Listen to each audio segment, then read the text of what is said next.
এক গুরু গেলেন শিষ্যের বাড়িতে। সেই দিন শিষ্য বড় একটা ইলিশ মাছ এনেছে, আর ইলিশ মাছটা দেখে গুরুর লেগেছে লোভ। হ্যাঁ, শিষ্য বলছে, গুরুদেব আজ তো ইলিশ মাছ এনেছি, আজ আপনি আরেক শিষ্যের বাড়ি সেবা করেন।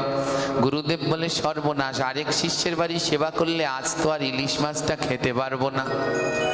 গুরুদেব মনে মনে বলছে, যেমন করে হোক ইলিশ মাছটা আজ আমায় খেতেই হবে, কোলের দিকের এক টুকরো খেতেই হবে। হ্যাঁ, এবার গুরুদেব বললেন, গুরুদেব আজ ওই ঘরে সেবা করেন, আজ তো আমার ঘরে মাছ এনেছি। গুরুদেব শিষ্যকে দিলেন এক ধমক, এই ছ্যামরা তুই থাম, তুই নিরামিষ আমিষের কি বুঝিস? শিষ্য তো সহজ সরল, অত গ্রন্থপত্র জানে না। তুই নিরামিষ আমিষের কি বুঝিস? মাছের মধ্যেও নিরামিষ আছে, তুই জানিস? হ্যাঁ, মাছের মধ্যেও নিরামিষ আছে, তুই নিরামিষের এখনো কি শিখছ? শিষ্য তো অবাক। শিষ্য বলে, গুরুদেব মাছ আবার নিরামিষ হয়? গুরুদেব বলে, হয় না, বেদের মধ্যে লেখা আছে, তুই জানিস, তুই শুনবি। গুরুদেব, শিষ্য তো আর বেদ টেদ পড়েনি। শিষ্য বলছে, গুরুদেব তাহলে একটু শোনান, বেদে কি লেখা আছে? গুরুদেব বলে, শোন, তোকে আমি শ্লোক বলে শোনাচ্ছি। রোহিতস্য কাতলস্য মৎস্যরাজা ইলিতস্য গলদস্য পাবদস্য এবচ বোয়ালস্য মৎস্য মধ্যে এই ষষ্ঠ সর্বদাই নিরামিষ। বোঝেন?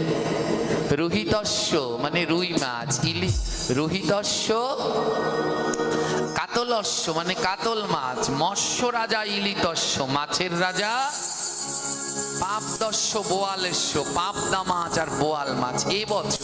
এবচ মানে হলো এবং, একটু সংস্কৃত লাগিয়েছে। হ্যাঁ, গলদাস্য মানে গলদা চিংড়ি। মৎস্য মধ্যে এই ষষ্ঠ সর্বদাই নিরামিষ। শিষ্য তো শুনে অবাক, ওরে বাবা রে, তার মানে এই 6টা মাছ নিরামিষ। গুরুদেব বললেন, শোন, তুই তো ইলিশ মাছ জানছিস, এটা খাওয়া যায়, এটা নিরামিষ মাছ। তো এইরকম যদি গুরু শিষ্যকে বোঝায়, তাহলে শিষ্যের আর গতি আছে? শিষ্য তো বুঝে নিয়েছে, হ্যাঁ, এই 6 মাছ ইলিশ, এই 6টা নিরামিষ মাছ। তাই এই রকম যদি হয় গুরুর অবস্থা আর বুঝায়, হ্যাঁ, এর জন্যে আমি একটা কথা বলি, এই বেদ কয়খানা মা? বেদ 4খানা। কি কি? ঋক, সাম, যজুর, অথর্ব। আর আমি বলি, কলিযুগে আরো একটা বেদ বেড়েছে, ওর নাম হলো ইচ্ছা বেদ। কি নাম? ওই যে ওই গুরু বললো বেদে আছে, যার যা ইচ্ছা নেয় বেদে আছে। এই হলো আমাদের অবস্থা। শুদ্ধ সদাচার শিক্ষার বড় অভাব। এখন সবাই রয়েছে নিজেদের শিষ্য বাড়ানোর তালে, কিন্তু ভক্ত বাড়ানোর তালে খুব কম সংখ্যকই রয়েছে।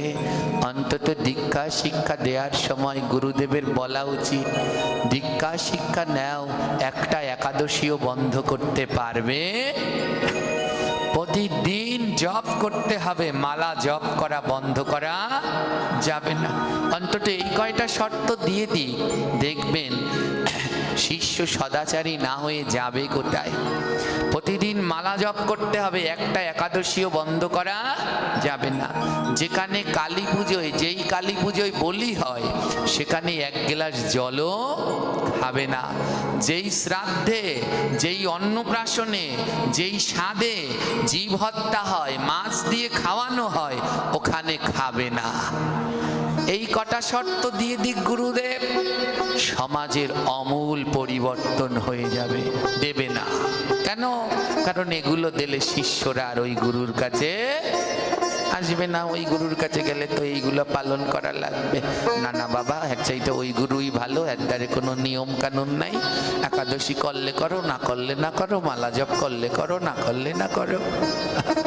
কি করে সামনের দিকে আগাবে? এর জন্য বললেন, সেই গুরু গুরু না, যেই গুরু ধর্মপথে নেয় না।